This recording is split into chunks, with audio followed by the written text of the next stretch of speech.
드림액트 가족 여러분, 그리고 성우에 관심 가져주는 시청자 여러분, 안녕하십니까?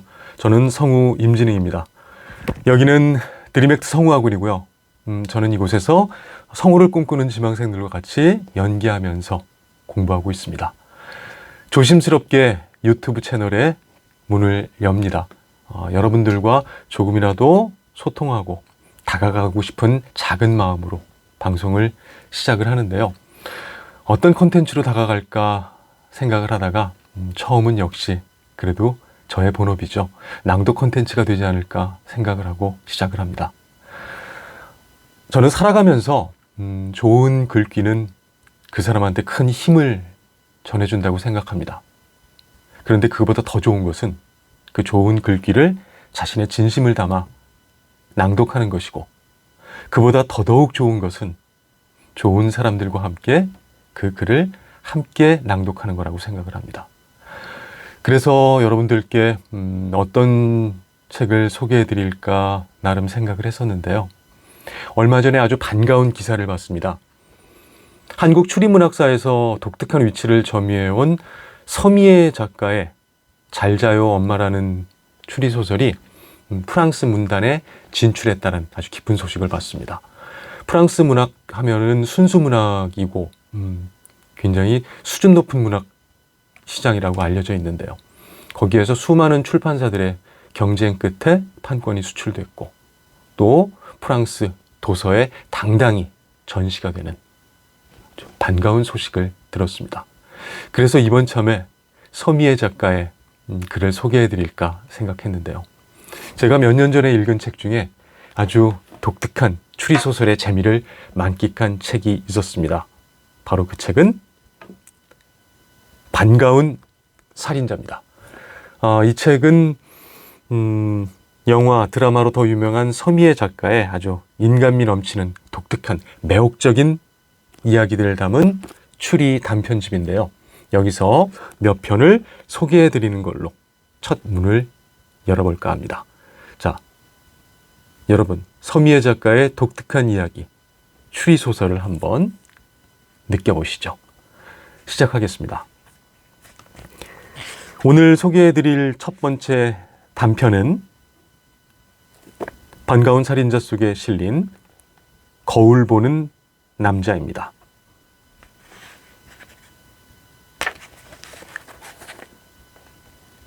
거울 보는 남자. 그는 잡지의 한 페이지를 뚫어지게 보고 있었다. 잡지를 들고 있는 그의 손이 부들부들 떨리기 시작했다. 심장이 고동치는 소리가 그의 귀에 똑똑히 들려왔다. 혈관 속의 피들이 빠른 속도로 돌기 시작하면서 그는 혈관 하나하나마다 분노가 스미는 것을 느꼈다. 이따위 기사를 쓰다니 참을 수가 없군. 비가 주룩주룩 내리는 오후, 일용 잡부인 그에게는 공치는 날이다. 친구가 있는 것도 아니고, 그렇다고 당구를 치거나 술잔을 기울이는 것도 체질에 맞지 않는 그가 할 수 있는 일이라고는 아내가 빌려온 잡지를 뒤적이는 것뿐이었다. 잡지를 빌려달라고 찾아간 아내를 보며 옆방 사람들은 그를 욕할 것이다. 아내가 남편을 위해 잡지를 빌리러 왔다는 것을 그들은 너무나 잘 알고 있기 때문이다. 눈이 보이지 않는 아내가 잡지를 필요로 하는 일은 없을 테니까. 늘어지게 낮잠을 자고 난 후 머리맡에 놓인 잡지를 집어든 게 조금 전 일이다. 각양각색의 수영복을 입은 미녀들의 몸매를 감상하며 별 생각 없이 책장을 넘기던 그는 잡지의 끄트머리쯤에 난 기사를 보고 유심히 읽기 시작했다.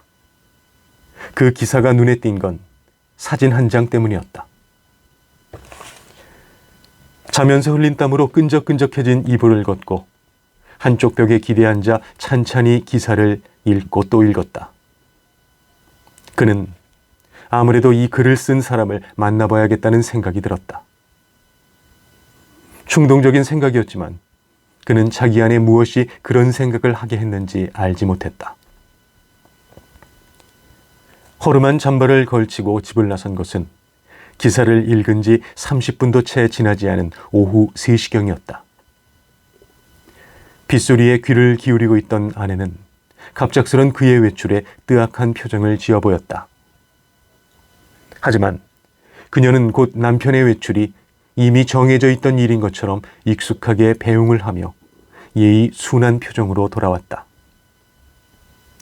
그녀는 단 한 번도 남편의 행동에 이유를 묻거나 불평을 늘어놓지 않았다.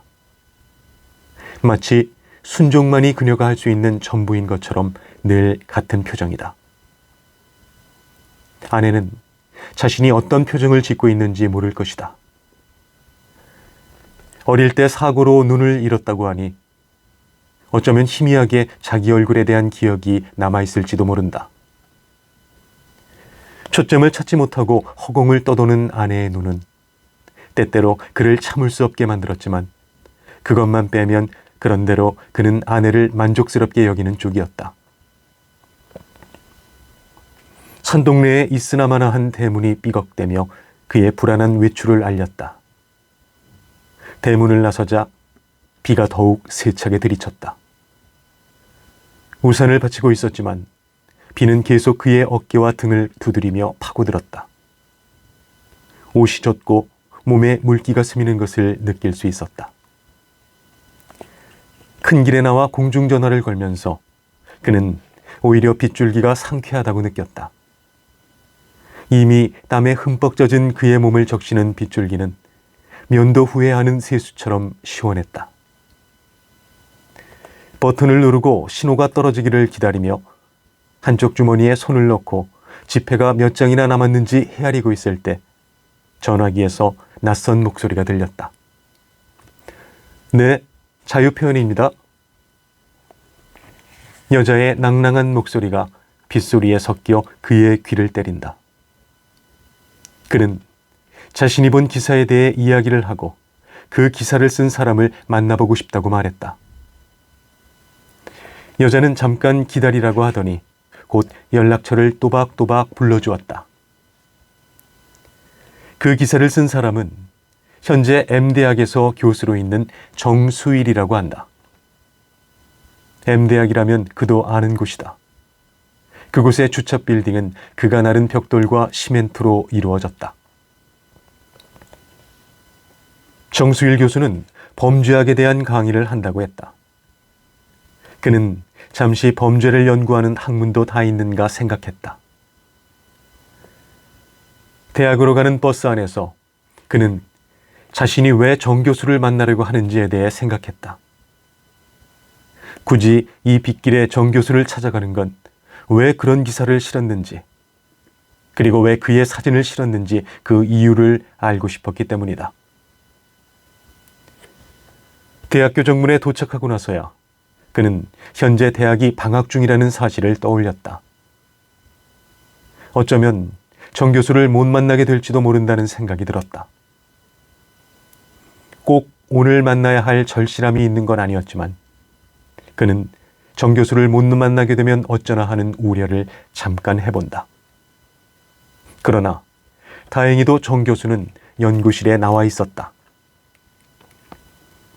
그는 수희에게 연구실 번호를 물어보려고 수의실 안을 쳐다보았다. 수희는 더위와 빗소리에 지쳤는지 얕게 코를 골며 자고 있었다. 그는 수의실의 조그만 창 너머로 연구실과 교수 명단이 적힌 종이를 발견하고 수희를 깨우지 않아도 된다는 사실이 반가웠다. 사실 수희에게 물으면 무엇 때문에 무슨 일로 정 교수를 찾아왔는지 꼬치꼬치 물어볼 게 은근히 걱정되었던 것이다.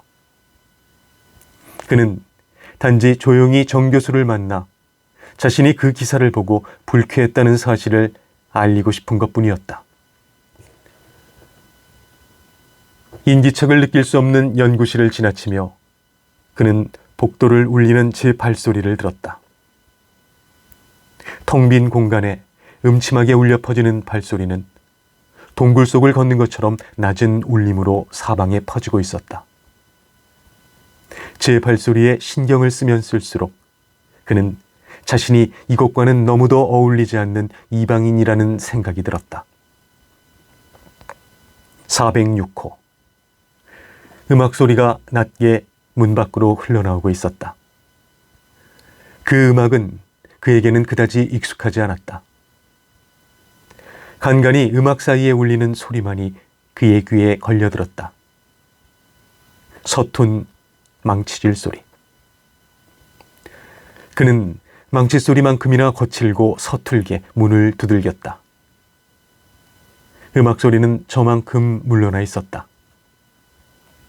슬리퍼 끄는 소리가 나더니 이내 창백한 얼굴을 한 40대 남자가 고개를 내밀었다. 문을 열고선 정 교수의 손에는 망치가 들려 있었다.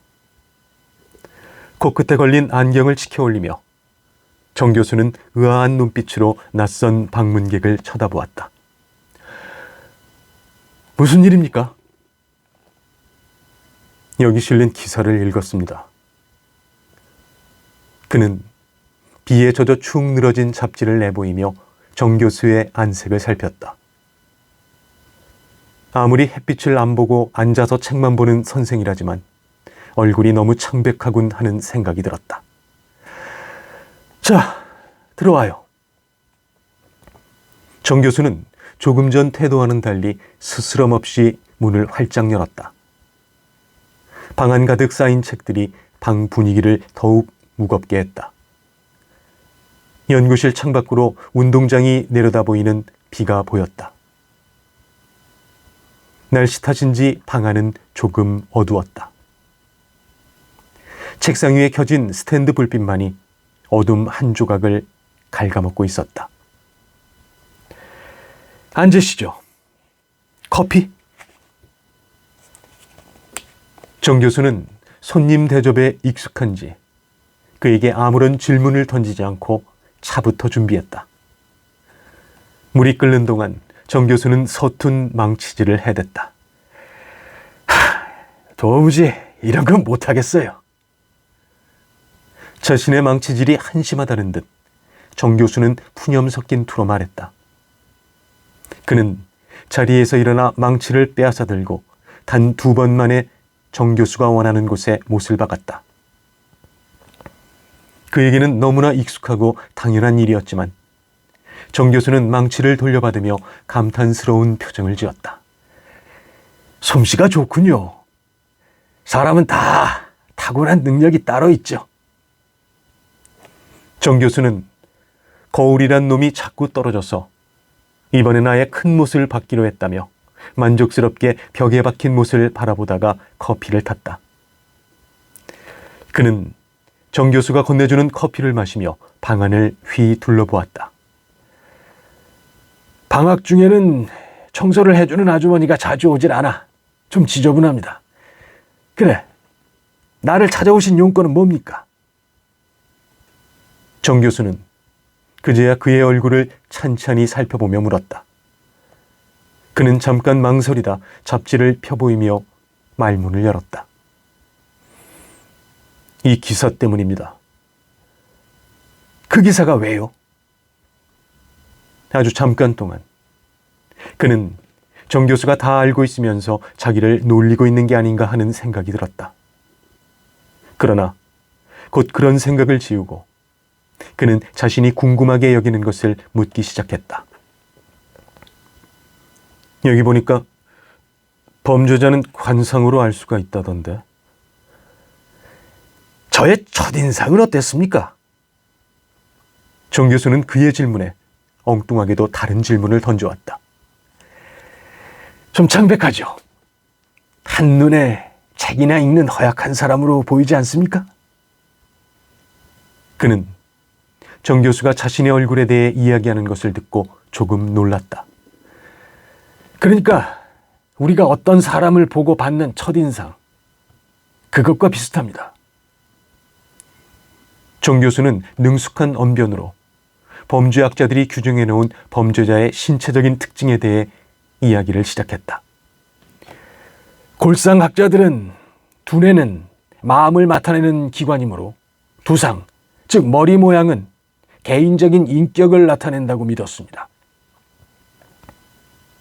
정 교수는 이태리의 범죄학자 롬브로스키가 범죄의 인류학이라는 책에서 범죄자는 환원 유전을 통하여 조상의 열등한 특성을 닮아 보통 사람들과 신체적으로 차이가 난다고 주장했다는 얘기. 그리고 후턴이라는 학자가 살인범은 키가 크고 호리호리한 사람 중에 많고 사기범은 키가 크고 체중이 무거운 사람이 많으며 키가 작고 통통한 사람은 강간 등 성범죄를 저지르는 경향이 있다는 학설을 내놓았다는 등의 이야기를 마치 강의하듯 떠들어댔다. 그럼 이 사진은 뭡니까? 그건 그런 학설을 토대로 만든 몽타주입니다. 그는 침을 꿀꺽 삼킨 후 쉰 듯한 목소리로 정 교수를 쳐다보며 물었다. 제가 왜 여기 왔는지 아시겠습니까? 정 교수는 그제야 뭔가 이상하다는 생각이 들었는지 책상 위에 놓인 다른 안경을 집어들었다. 정 교수는 쓰고 있던 안경을 벗고 방금 집어든 안경으로 갈았었다. 아마도 책을 보는 안경과 평상시에 쓰는 안경이 다른 모양이다. 정 교수가 그의 얼굴을 찬찬히 살펴보는 동안 그는 몸 저 깊은 곳에서부터 분노가 서서히 커지는 것을 다시 느꼈다. 처음 기사를 읽었을 때보다 더 생생한 분노였다. 제 얼굴이 이 몽타주와 많이 닮았다고 생각되지 않습니까? 그렇군요. 하지만 이건 학자들의 학설에 따라 합성한 가상사진일 뿐입니다. 그러니까 제 얼굴에 범죄자라는 게 쓰여 있다는 겁니까? 아니, 이건 그냥 이론일 뿐입니다. 그리고 요즘엔 관상학에 관한 이론보다도 심리학적인 이론이나 환경적인 요인에 의한 범죄학 이론이 더 인정을 받고 있죠. 그런데 왜 이 잡지에 이런 기사를 쓰고 이 사진을 실었습니까? 이보시오. 난 학문을 하는 사람입니다. 나는 누가 뭐라고 해도 언제든 어디에든 내 학설에 대해 발표할 권리를 가지고 있단 말입니다. 그는 무릎 위에 올려놓은 주먹을 불끈 쥐었다. 이 사진 한 장이 어떤 영향을 가져올지는 생각도 안 해봤다는 소리요? 이건 그냥 합성 사진일 뿐이라니까요. 하지만 나를 아는 사람이 이걸 보면 뭐라고 할까요? 그는 정 교수의 무책임한 말투에 화가 치밀었다. 갑자기 그의 머릿속에서 어릴 적 일들이 슬라이드처럼 떠올랐다가 사라졌다. 균형 잡히지 않은 얼굴형의 매부리 코, 두툼하게 퍼져있는 입술. 정 교수에 의하면 이런 관상은 살인범들에게 많다고 한다. 이 입술 때문에 얼마나 많은 소름을 겪었던가. 눈빛이 막지가 않다고 음흉한 구석이 있을 거라며 반 아이들은 그를 따돌리기도 했다. 그는 아무런 이유도 없이 단지 얼굴이 매섭게 생겼다는 이유만으로 그런 일들을 겪으며 자랐다. 여자들 역시 얼굴 때문에 그를 멀리했다. 어쩌면 그는 험악한 생김새 때문에 36의 나이에야 겨우 앞이 보이지 않는 아내를 맞아야 했는지도 모른다. 그런데 그의 증명사진이나 다름없는 합성사진이 잡지에 실려 지난날의 쓰디쓴 기억들을 떠올리게 만든 것이다. 이 얼굴 때문에 나는 사람들한테 따가운 눈총을 받아왔단 말입니다. 불신 검문하는 경찰은 늘 내 얼굴을 보고 나를 잡아갔습니다. 주민등록증을 보아주어도 꼭 경찰서까지 가서 확인을 하는 겁니다. 마치 내 얼굴에 전과자라는 글씨가 쓰여 있는 것처럼 말입니다. 그는 잠시 마음을 가라앉히기 위해 말을 멈추었다. 정 교수의 얼굴에는 어이없는 일을 당하고 있다는 불쾌감이 역력했다. 이 기사 때문에 내 인생이 망가진다면 당신이 책임지겠습니까? 왜 조용히 살아가려는 사람을 이렇게 쥐고 흔드는 거냐고요? 아니 이 사람이 이거 어디 와서 행패야? 정 교수는 자리에서 벌떡 일어나더니 그에게 당장 나가라고 소리쳤다. 어디 말도 안 되는 소리를! 당장 나가지 못해! 당신 같은 사람은, 당신 같은 얼굴을 가진 사람들은 모릅니다. 버스를 타도 사람들이 내 앞에는 서지 않아요. 이 얼굴을 보고 겁을 집어먹는 겁니다. 아니, 그래서 그게 지금 내 책임이라는 거요? 누가 범죄를 저지를지 당신이 어떻게 한단 말입니까? 아니, 뭐 이런 게 다 있어! 나가라는 소리 안 들려! 정 교수는 창백한 얼굴에 핏줄을 세우며 그를 억지로 일으켜 세워 문으로 몰아붙였다. 정 교수의 손에 끌려나가던 그는 더 이상 참을 수가 없어서 정 교수의 팔을 뿌리쳤다. 책상 앞에 앉아서 당신이 아무렇게나 갈긴 글 한 줄에 죽고 사는 사람이 있어. 남의 인상을 함부로 쥐고 흔들지 말란 말이야! 그는 절규하듯 소리치며 정 교수를 힘껏 밀쳐냈다. 그 순간 어이없게도 정 교수는 거울을 걸기 위해 그가 방금 전에 못을 박은 벽에 강하게 부딪혔다. 갑자기 커지는 정 교수의 눈동자를 보고서 비로소 그는 뭔가 일이 잘못되었다는 것을 알았다. 정 교수의 창백한 얼굴은 더욱 핏기를 잃더니 외마디 비명조차 지르지 못하고 결국 백지장처럼 하얀 채로 굳어갔다. 그는 자기 손에 아직도 정 교수를 밀쳐내던 감각이 살아있음에도 도무지 그 사실을 믿을 수가 없었다. 연구실안은 갑작스럽게 찾아온 침묵으로 굳어져 있었다. 그는 멍한 눈으로 자신의 손을 내려다보다가 기괴한 장식 인형처럼 벽에 기대어 있는 정 교수를 바라보았다. 진공상대처럼 멍하던 의식 속으로 차츰 빗소리가 들려왔다. 고개를 돌려 창밖을 바라보았다. 그가 이 연구실 문을 열고 들어왔을 때와 다름없이 비가 내리고 있었다. 이럴 생각은 아니었어. 난 다만 그 사진이 마음에 걸려서. 그는 벽에 기댄 채 죽은 정 교수에게 변명이라도 하듯 낮게 중얼거렸다. 그러나 이미 생명이 떠난 정 교수의 몸은 더 이상 아무런 반응도 없었다. 그는 마치 긴 터널을 지나온 것 같은 피곤을 느끼며 몸을 돌렸다. 문을 열려고 손잡이에 손을 뻗는 순간 그의 눈에 벽 한쪽에 세워둔 대형 거울이 보였다. 거울 속에는 겁먹은 표정을 한 남자가 엉거주춤 서 있었다. 그는 무엇인가 이끌리듯 거울 앞으로 다가가 가만히 거울 속을 들여다보았다. 한순간 자신의 얼굴 저 너머에 살인자의 얼굴이 보인 것도 같다는 생각이 든 건 다만 그의 착각이었을까? 네, 어떠셨나요? 오늘 서미애 작가의 반가운 살인자에 실려있는 거울 보는 남자 단편 추리소설을 전해드렸습니다. 앞으로 재미있고 좋은 글로 자주 찾아뵐 것을 약속드립니다. 그럼 시청자 여러분, 오늘 하루도 꿈꾸고 행동하시고 드림액트 하십시오. 고맙습니다.